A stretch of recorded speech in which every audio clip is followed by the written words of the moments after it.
તો જય માતાજી મિત્રો, સ્વાગત છે તમારું નવા વ્લોગ વિડીયોમાં। તો મિત્રો આપણે આવી જઈએ લોકેશન ઉપર।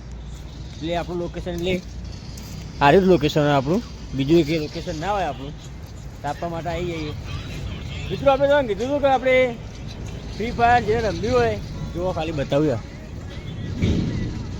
જો કસ્ટમ જેને રમવી હોય એ આપણને આઈડી કમેન્ટમાં કરી દેજો, તો આપણે કસ્ટમ રમી લેવું આમાં। તો આયાર બાપુને રમવાનું ચાલુ હોય એ હાલ ગેમમાં પડ્યા, એટલે બે ભળવાઓ કોઈ બોલતા નહીં, તો ગેમમાં ઊંચા આવતા નહીં। શું કહેવું લે ભાઈ? તો પેલો કહેવાના બચ્ચા ને હારે કહેવાના બચ્ચા આપણે રમીએ પણ આપણે હાલ વિડીયો ટાઈમ વેસ્ટ થઈએ અને આપણે ગમમાં આવી ગયો। તો જય માતાજી।